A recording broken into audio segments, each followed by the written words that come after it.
가끔 보면 그 사람의 모습과 어울리지 않을 때, 특별히 어른인데 애들처럼 행동하면 애들같이 왜 그래? 그런 말을 할 때가 있죠. 그러니까 어른이면 어른답게 행동해야 되는데 마치 어린아이처럼 행동하는 그러한 사람들에게 그 사람의 모습을 깨우쳐 주기 위해서 종종 그런 말을 하게 됩니다. 그런데 만일 애한테 애처럼 왜 그래? 그러면 그건 이상하잖아요. 당연히 애니까 그렇지. 근데 애한테 너 애기처럼 왜 그래? 그러면 그것은 그 사람을 비난하는 것이죠. 그건 당연한 건데 왜 그렇게 행동하느냐 그러면 그것은 그 사람을 비난하는 거예요. 오늘 바울이 에베소 교회에 편지를 쓰면서 특별히 4장에 그리스도인으로의 그런 삶, 그 삶을 이야기하면서 꼭 그와 같은 문제를 이야기하고 있는 겁니다. 분명 믿음을 가지고 있긴 한데 그 믿음에 걸맞는 삶을 살지 않는 그러한 모습을 향해서 마치 영적인 어린아이 상태에 있는 그러한 성도들을 향해서 야, 애들처럼 왜 그래? 그 이야기를 하고 있는 것이죠.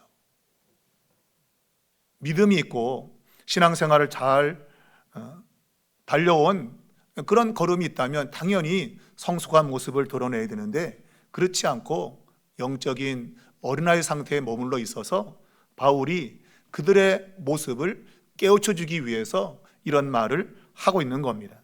그러면서 자라가라, 그리스도를 향해서 자라야 된다라는 그러한 말을 오늘 본문을 통해서 우리에게 해주고 있습니다. 교회는 그러면 어떻게, 왜, 무엇을 향해서 자라가야 되는가 하는 것을 오늘 본문에서 우리가 잠깐 살펴보도록 하겠습니다.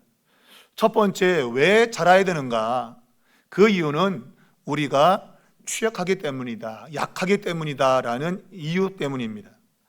바로 오늘 14절에서 자라나지 못한 그리스도인들의 위험을 생생하게 이미지화해서 이야기를 하고 있습니다.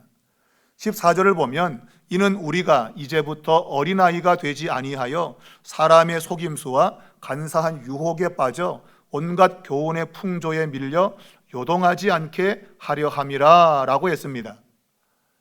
여기에 나타난 이미지는 첫 번째 어린아이의 이미지입니다. 분명히 지금 장성한 상태여야 되는데 어린아이처럼 있는 이 이미지를 지금 이야기하고 있고, 또 한 가지는 폭풍에 흔들리는 배와 같은 그러한 이미지를 이야기하고 있고, 또 한 가지는 속임수가 가득한 마치 도박장에서 사기꾼들이 사기를 치면서 사람들의 돈을 뺏는 그러한 사기치는 모습을 오늘 이미지화해서 이제 교회 성도들에게 이야기하고 있는 겁니다. 그러니까 이런 요소들 때문에 그리스도인들이 그 연약한 부분이 넘어지게 된다, 그런 이야기를 하고 있는 거예요. 그러니까 성장하지 않으면 그런 수많은 위험 요소가 믿음의 삶을 넘어뜨리게 된다라고 하는 거예요. 그래서 자라가야 된다, 성장해야 된다라는 이유를 말하고 있는 겁니다. 오늘날 현실을 돌아보면 이런 것들이 참 적절한 이야기다 하는 것을 알게 되는데, 우리도 수많은 가르침과 이야기들이 들려오잖아요. 우리가 TV를 켜던가 아니면 요즘은 유튜브라고 하는 그러한 매체를 통해서 수많은 이야기들을 우리는 지금 듣고 있습니다. 특별히 신앙적인 저작권들의 주장들을 얼마나 많이 하고 있는지, 그런 것들을 우리가 여과 없이 다 받아들이면 우리의 신앙생활이 잘못될 확률이 굉장히 많은 겁니다. 특별히 참된 복음을 곡해해서 무조건 예수 믿으면 잘 된다고 하는, 이게 이제 신학적 용어로는 번영신학 그래요. 번영신학. 예수를 믿으면 번영한다, 잘 된다고 하는 거. 그런 것들로 인해서 사람들의 귀를 긁어주는 거죠. 예수 믿으면 만사가 잘 돼. 그러면서 성공만 지향하는 그러한 신앙인들을 만들어내는 그런 일이 지금 우리 주변에 많다는 거예요. 또 각종 이단들은 여러 가지 감정적으로 상처받은 사람들을 은연중에 노립니다. 감정에 상처를 받은 사람 접근을 해가지고 마치 자신들이 그 상처를 치유해 줄 수 있는 사람인 양 접근을 해서 그 신앙을 넘어지게 만드는 그런 일이 있는 거예요. 여러분, 신천지라고 하는 이 이단들이 사람에게 접근할 때 그냥 접근하지 않습니다.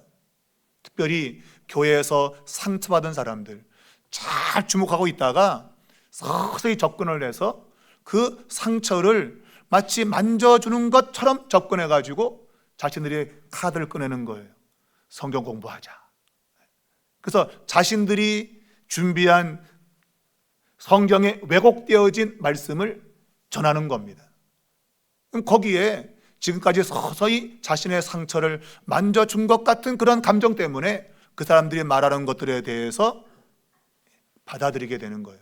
그러면 어느 순간인가 진리가 아니라 이단 사상을 받고 있는 겁니다.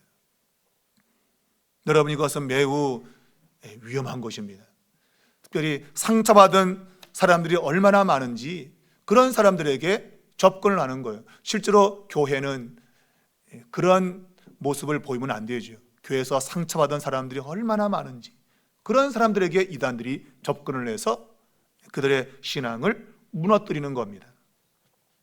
유튜브 하나에 또 SNS의 그러한 하나에 수많은 사람들이 요동을 치고 있습니다.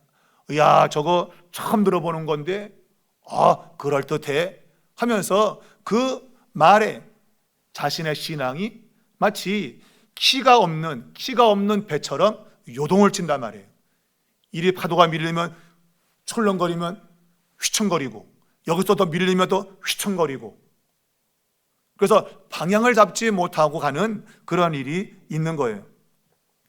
그래서 오늘 이 말씀에도 보면 교훈의 풍조에 밀려 마치 요동하는 배와 같을 수 있다. 그러니까 신앙이 성장하지 않으면 그렇게 여러 가지 잘못된 가르침에 의해서 흔들거릴 수 있는 그러한 여지가 있기 때문에 신앙이 성장해야 된다라고 지금 이야기를 하고 있는 겁니다.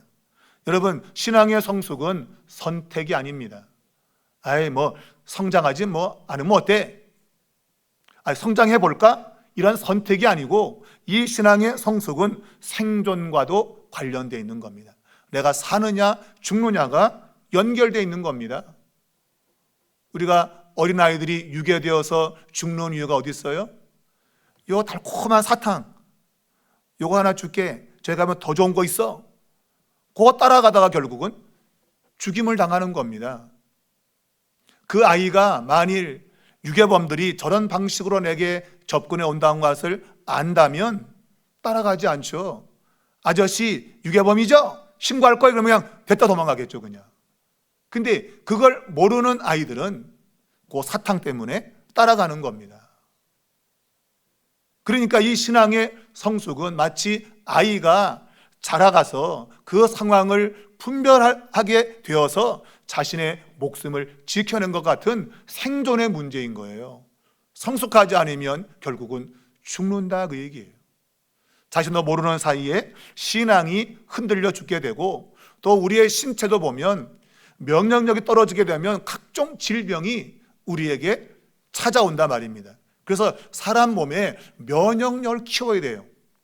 그게 바로 몸이 어떤 것에도 저항해낼 수 있는 그러한 힘을 키워야만이 병균이 두려워도 그것을 싸워서 병균을 물리친단 말이에요. 근데 면역이 약해지게 되면 조금만 병균이 들어와서 그냥 훅 찔러도 그냥 조금만 건드려도 그냥 자빠진단 말이에요. 그러니까 면역력이 있어야 되는 것처럼 우리의 신앙에도 영적인 성숙함이 있어야 그런 것들이 올 때 그것을 막아내고 이겨낼 수 있다고 하는 거예요.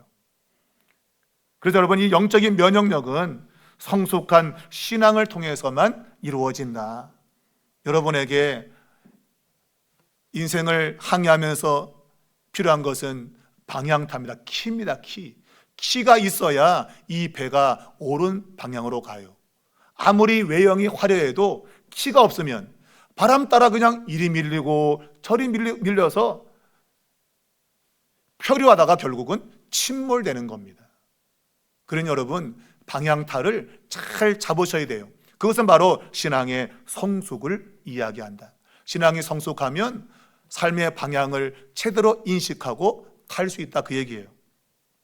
우리 교회가 그렇게 세상 풍조에 요동하는 그런 교회가 되지 않기를 바랍니다.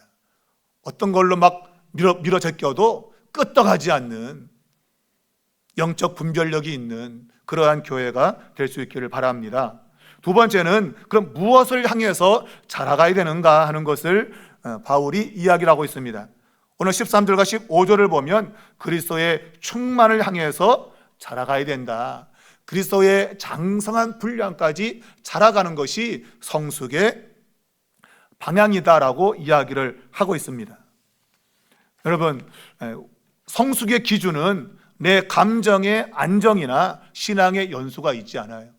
내가 감정적으로 내가 안정되어 있다, 또 내가 신앙의 연수가 오래되었어, 또 내가 교회에서 맡은 직분이 있어, 목사, 장로, 권사, 이러한 직분이 나한테 있어서 나는 괜찮아 라고 주장하면 안 된다고 하는 거예요. 성숙의 기준은 그런 것이 되는 것이 아니고 오직 예수 그리스도가 우리에게 보여주신 그분의 가르침과 행위, 그것이 우리의 기준이 되어야 된다, 그런 얘기입니다. 예수님은 철저하게 하나님을 향하여 온전한 순종의 모습을 보였어요. 그리고 이웃을 향해서는 무한한 사랑을 나타내셨고 진리를 위해서는 용기를 내셨습니다. 성전 청결 사건은 이러한 진리를 위한 용기의 행동인 것이죠. 누가 감히 성전에 들어가서 그 성전을 채찍질로 막 그냥 휘두르면서 막 더럽고 쫓아내는 일을 누가 하겠습니까? 아무도 하지 못합니다. 그런데 예수님은 진리가 지금 잘못된 그 성전을 그렇게 뒤엎을 용기를 가지고 있었다고 하는 거예요. 여러분과 저는 그 예수님이 기준되어서 우리의 신앙이 성장해야 된다, 그런 얘기입니다. 그래서 15절을 보면 이러한 성장과 성숙의 구체적인 모습을 표현하고 있는데, 오직 사랑 안에서 참된 것을 하여 범사에 그에게까지 자라가라, 이렇게 말하고 있습니다. 여기 보면 사랑 안에서 참된 것을 하여라고 하는 구절이 나오는데, 여기서 참된 것을 한다고 하는 이 단어는 알레디오라고 하는 단어인데, 이것은 진리를 말한다는 것입니다. 그러니까 진리를 우리의 입으로 말하는 것을 가리켜요. 근데 의미적으로는 단순히 말하는 것이 아닙니다. 왜냐하면 그 앞에서 수식하는 단어가 있기 때문에 그래요. 참된 것을 말하는데 어떻게 하라고요? 사랑 안에서 말하라, 그런 겁니다. 여러분, 이것은 단순히 입으로 말하는 것을 말하는 것이 아니고 내 삶으로 사랑이 동반되어져서 진리를 나타내라, 그런 얘기예요. 그러니까 사랑이 동반되지 않은 그러한 말이나 행위가 되어서는 안 된다는 겁니다. 결과적으로 사랑을 동반한 삶을 살아내야 된다. 그래야 그것이 성숙한 신앙으로 가는 거다, 그런 얘기죠. 여러분과 저가 교리적으로 정확한 걸 배우고 옳은 것을 가지는 건 매우 중요합니다. 그런데 그것이 사랑이 없다면, 우리가 고린도서 13장에는 우리가 천사의 말을 하고 그 다음에 방언을 한다 할지라도 사랑이 없으면 울리는 꽹과리에 불과하다, 시끄러운 소리에 불과하다, 이거예요. 곧 사랑이 동반되지 않은 그 진리, 바로 그것은 잘못하면 사람을 죽이는 칼이 되는 겁니다. 진리의 칼을 들어가지고 사람을 죽인다, 그 얘기예요. 사랑이 없으면. 여러분, 결과적으로 참된 진리는 사람을 살리는 겁니다. 근데 그 사람을 살리는 것은 사랑이 동반될 때에만 가능한 거예요. 여러분, 의사의 손에 칼이 주어질 때는 그는 환자를 살리라고 칼을 준 겁니다. 그런데 그 칼을 가지고 잘 됐다, 요놈 평소에 요거 내 마음에 안 든 놈이었는데 요놈 죽어라, 그건 아닌 거죠, 여러분. 의사의 손에 들린 그 칼은 사람을 살리라고 들려준 칼이라 말입니다. 여러분과 저에게 진리의 복음이 들려있는 것은 남을 정죄하라고 주는 게 아니에요. 남을 사랑으로 살려내라고 주는, 마치 의사의 손에 들려있는 칼과 같은 겁니다. 그래서 잘못된 것을 정확히 도려내어서 그 사람을 살리는, 그게 바로 사랑이 근거가 되어야만이 가능하다는 것이에요. 환자를 사랑하지 않으면 칼을 잘못 써서 멀쩡한 세포도 죽입니다, 여러분. 잘못해갖고 그냥 수술을 잘못해가지고 사람을 죽이는 경우도 있잖아요. 우리가 진정 우리의 삶으로 진리를 말할 수 있는 것은 내 안에 사랑이 있을 때만 가능한 겁니다. 사랑이 동반되지 않으면 그 진리는 날카로운 칼이 되어서 도리어 상대방을 죽이는 거예요. 아무리 좋은 말이어도 사랑이 없으면 그 좋은 말이 그 사람을 죽인단 말이에요. 그것은 결코 복음이라고 말할 수 없는 겁니다. 복음은 생명을 살리는 것이기 때문에 그래요. 여러분과 저의 이 성장의 목표는 바로 예수님의 분량까지 자라가는 것입니다. 여러분, 이러한 도전이 굉장히 우리에게는 큰 도전입니다. 누가 예수님까지 자랄 수 있겠습니까? 그분은 완전한 하나님이면서 완전한 인간이셨는데 우리가 그분의 분량까지 어떻게 자랄 수 있겠어요? 그러나 우리가 그분을 향해서 자라간다면 그 마지막에 우리는 주님을 만나게 될 거라는 의미를 이 본문이 가지고 있는 거예요. 주님까지 자라라, 그 얘기는 그렇게 가다 보면 그 길 끝에서 주님을 만나게 될 것이라, 그런 의미를 가지고 있다는 말입니다. 세 번째는 그러면 어떻게 자라나는가 하는 겁니다. 곧 하나님은 성장과 성숙을 위해서 어떤 도구를 준비하셨는가, 그런 얘기예요. 11절과 12절을 보면 이러한 그리스도의 장성한 분량까지 자라가는 것이 어떻게 가능한가? 사도 바울은 11절과 12절에서 그것을 말하고 있는 겁니다. 그가 어떤 사람은 사도로, 어떤 사람은 선지자로, 어떤 사람은 복음을 전하는 자로, 어떤 사람은 목사와 교사로 삼으셨으니 이는 성도를 온전하게 하여 봉사의 일을 하게 하며 그리스도의 몸을 세우려 하심이라. 여러분, 이 바울의 말에 우리는 주목해야 됩니다. 하나님은 왜 다양한 직분자를 교회에 주셨는가? 그 이유는 한 가지입니다. 성도 한 사람 한 사람이 봉사의 일을 잘 감당해서 그리스도의 몸인 교회를 세우기 위해서. 달리 말하면 신앙의 성숙은 교회를 세우는 것이다. 외형적으로 교회가 무너진다고 하는 것은 사람들이 성숙하지 못하기 때문인 거예요. 사람들이 성숙하면 교회가 무너지도록 두지 않는 겁니다. 교회가 세워지도록 하나님은 신앙의 성숙을 주는데 바로 그런 것들을 이루기 위해서 교회 안에 다양한 직분자들을 세웠다라고 말한 겁니다. 이 다양성이 교회를 세우는 그러한 성숙을 가져온다, 그렇게 말하고 있는 거예요. 여러분, 이것은 굉장히 혁명적인 선언으로 볼 수 있습니다. 우리는 때로 목사가 교회를 위해서 일하는 사람으로 생각하는데, 여러분, 목사는 교회를 위해서 일하는 사람이 아니라 성도 한 사람 한 사람을 성숙하게 세우는 사람입니다. 그래서 그들 모두가 협력해서 그리스도의 몸인 교회를 세워나가게 만드는 것이 바로 목사가 해야 될 일인 것을 오늘 본문이 우리에게 말하고 있어요. 단순히 여러분은 목사의 설교를 듣고 이게 신앙생활이야 라고 하는 것으로 끝나면 안 되는 겁니다. 그 들은 설교가 내 삶을 통해서 그것이 실행되도록 해야만이, 그래야 교회가 건강한 공동체로 세워질 수 있다고 하는 거예요.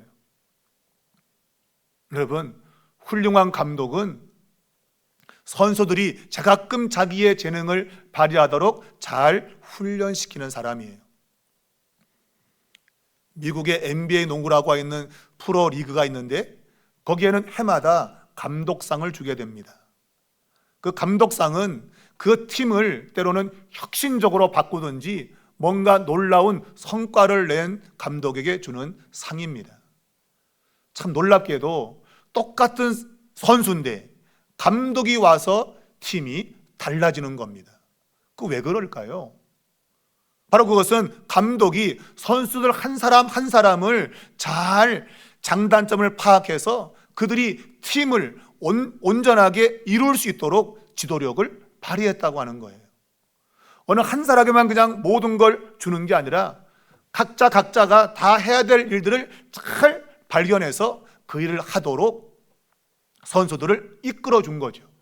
그래서 그 팀이 좋은 성적을 내는 겁니다. 그런 감독에게 올해의 감독상을 주게 되는 거예요. 비록 좋은 성적은 거두지 못해도 팀의 색깔이 뭔가 분명하게 나타나는 그런 사람에게도 때로 감독상을 주기도 합니다. 놀라운 새롭게 발견한 전술이라든가 이런 것들을 만들어내서 팀을 역동적으로 바꾼 그런 감독에게도 그런 상을 주는 거예요. 여러분, 훌륭한 감독은 코트에 들어가 뛰지 않습니다. 감독이 경기는 안 뜁니다. 그런데 그 감독 때문에 팀이 이기고 지게 돼요. 내가 좋은 감독이니까 내가 들어가서 경기할래, 그런 감독은 바보 감독이죠. 감독은 뛰는 게 아니에요. 감독은 선수들을 잘 훈련시켜서 자신들의 역량을 최대한 발휘하게 해서 그 팀을 좋은 팀으로 만드는 바로 그 사람이 감독인 것이죠. 바울은 교회가 건강하게 세워지기 위해서는 바로 이와 같이 각자에게 주신 분량을 따라서 모두가 팀워크를 잘 이루게 될 때 교회가 건강하게 세워진다라고 말하고 있어요. 그래서 16절에 보면 그에게서 온 몸이 각 마디를 통하여 도움을 받음으로 연결되고 결합되어 각 지체의 분량대로 역사하여 그 몸을 자라게 하며 사랑 안에서 스스로 세우느니라 라고 말하는 겁니다. 여기 보면 각 마디를 통하여 라고 하고 있는데 이것은 모든 지체가 연결되어 있음을 말하는 겁니다. 서로 연결돼야만이 이 공동체가 건강한 공동체가 된다고 하는 거예요. 내가 볼 때 저 인간은 필요 없는 인간이야 라고 그 마디가 잘라지게 되면 건강한 몸을 이룰 수가 없다고 하는 거예요. 그래서 그에게서는 바로 예수 그리스도를 가리키고 있습니다. 그러니까 예수 그리스도가 감독이신데 그 감독이 각 마디를 잘 연결시켜서 서로 잘 통하게 만들어서 그 몸이 잘 성장하고 세워져 가도록 하신다는 거예요. 여러분, 교회는 몇몇 특별한 사람이 이끄는 조직이 아닙니다. 모든 지체가 다 같이 함께 참여하는 그러한 공동체가 바로 교회라고 하는 거예요. 우리 교회가 감사한 것은 뭔가 하자 그러면 대부분 다 열심히 협력하는 데 있습니다. 얼마나 감사한지 몰라요. 그럼 외형 들어보면 뭐 하겠나 싶은데 뭐 합시다 그러면 다들 열심히 협력을 해주세요. 그래서 교회가 조금씩 건강하게 세워져 나가고 있다고 보는 겁니다. 하나님은 여러분에게 이 교회를 세우기 위해서 어떤 분량을 여러분에게 주십니다. 근데 대부분의 사람들은 난 별로 재능이 없어, 난 실력이 없어, 그렇게 생각을 많이 해요. 제가 교회를 오래 해보니까 많은 그리스도인들이, 교인들이 그런 생각이 있어요. 난 별로 재주가 없는데 재주 있는 사람 시키세요. 여러분, 제가 말했지만 교회 안에는 재주가 없는 사람이 없어요. 무재주도 재주입니다. 여러분, 재주가 없는 것도 재주입니다. 그 사람이 재주를 발휘 안 해야 교회가 조용하단 말이에요. 그 사람이 내가 재주 있어 하고 나서는 순간부터 교회가 깨집니다. 여러분, 그러니까 재주가 없이 가만히 있는 것도 여러분 때로는 평화를 가져오는 겁니다. 그러니까 내가 뭔가 특별한 것이 없어 라고 할 만한 것은 하나도 있지 않아요. 하나님은 각자에게 믿음의 분량을 주시고 있고 그 분량대로 내가 참여할 때 교회가 건강하게 세워져 간다는 것입니다.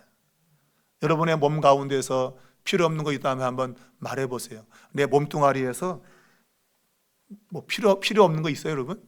없다. 우리가 잘 아는 것처럼 맹장이 이거 뭐 별로 필요 없는데 라고 하지만 맹장이 없으면 우주를 갈 수 없다. 앞으로 이 지구는 아마 우주 개척 시대를 맞을 텐데, 그 지금 막 화성이다 뭐다 지금 막 우주로 나가잖아요. 그러니까 이것이 지구가 못 살게 되면 아마 다른 행성으로 갈지도 몰라요. 그럼 그때 맹장이 없는 사람은 갈 수가 없다. 맹장이 없다면 그냥 지구에서만 살아라. 그러면 여러분, 가는 사람들 다 보고 지구를 떠나거라. 맹장이 없으면 지구를 못 떠난다. 우주로 나가지 못해요. 우주 비행사가 맹장이 없으면 안 됩니다, 여러분. 그게 하나님이 우리 인체를 설계하실 때 필요 없게 만든 것이 하나도 없는 거예요. 바울은 그것을 교회에 적용하면서 교회에도 필요 없는 사람이 하나도 없다, 다 필요하다 라는 것을 말하고 있는 겁니다. 여러분, 서로가 서로에게 필요를 느낄 때에 그 교회는 세상의 교묘한 속임수에 속지 않습니다. 많이 홀로 고립되는 사람들은 세상의 교묘한 속임수에 넘어갑니다. 대부분 다 이단에 빠지는 사람들은요, 혼자 고립된 사람들이에요. 그런 사람이 접근하거든요. 그런데 교회에 붙어있고 연결된 사람에게는 찾아온다 할지라도 곁에 있는 사람이 그걸 막아주게 돼요. 막아준다고요, 여러분. 그래서 그 사람이 떨어져 나가지 않도록 지키고 보호하며 함께 교회를 이루어 간다고 하는 거예요. 사랑하는 여러분, 우리 교회 안에 어느 한 사람도 필요하지 않은 사람이 없음을 기억하시기 바랍니다. 때로는 교회를 시끄럽게 하고 어렵게 하는 그런 사람이 있어서, 야, 저런 인간이 없으면 참 교회 좋겠다라고 생각하는 사람이 있다면, 그 사람이 없으면 그렇게 말한 그 사람이 또 그런 짓을 합니다. 내가 다른 사람을 판단하고 정죄하는 것부터 시작되게 되면 그 사람 때문에 교회는 시끄러워지는 거예요. 그러니까 내 안에 다른 사람을 바라볼 때 긍휼한 마음, 아까 말했잖아요. 사랑 안에서 내가 알레듀오, 참된 것을 행할 때에 교회는 건강하게 세워지는 겁니다. 여러분, 사랑을 동반하여 다른 사람을 바라보시고 다른 사람에게 말하시기 바랍니다. 그러면 성령이 그때그때마다 함께 세워질 말들을 우리의 입술에 주실 거예요. 그걸 여러분, 성령의 역사라 그러는 거예요. 막 그냥 불러 막 이런 것만 막 우리는 성령의 역사라고 생각하는데 천만의 말씀입니다. 성령은 우리로 하여금 할 말과 하지 않을 말들을 구별하게 하고 해야 될 말들을 우리의 입술에 주신 분이라고 했잖아요. 여러분의 입에서 나오는 말은 가만히 따져보면 다 성령의 은혜 속에서 나오는 말들인데, 그 말들이 여러분이 잘 인식하고 말을 하셔야 돼요. 내 입술에 성령이 간섭해 주시고, 그래서 은혜로운 말, 사랑의 말을 통해서 상대방을 세우는 그런 일을 하고자 한다면 진리가 굳건하게 세워져 가게 될 것입니다. 여러분 안에 사랑이 있기를 축복합니다.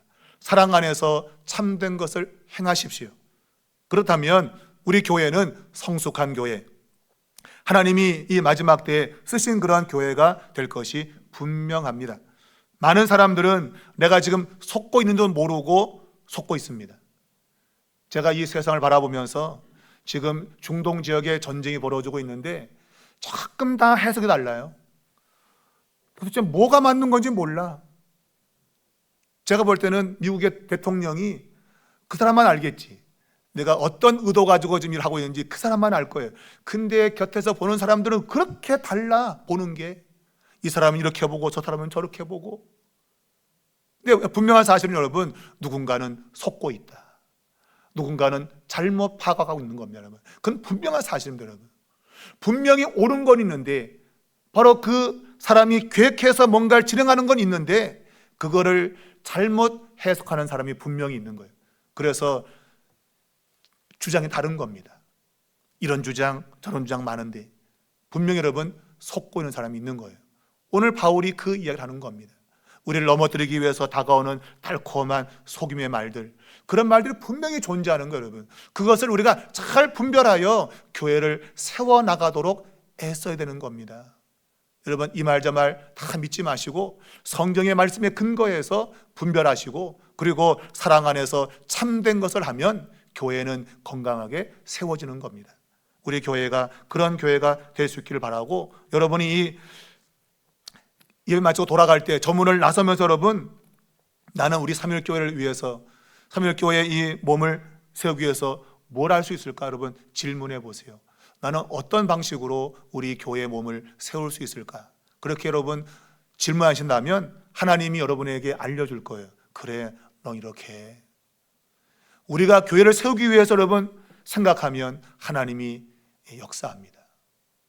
그게 성령의 역사인 것입니다. 여러분과 저가 지금까지 달려온 모든 교회를 향한 그러한 발걸음들이 하나 둘씩 모여서 우리 삼일교회는 건강한 교회로 향하고 있습니다. 그것이 은혜고 그것이 축복입니다. 우리 교회는 그리스도의 장성한 분량까지 향해서 자라게 될 것입니다. 그리고 그 길 끝에서 우리는 주님을 만나게 될 것입니다. 여러분과 저가 끝까지 이 진리를 사랑 안에서 행하며 나갈 수 있기를 주님의 이름으로 축복합니다.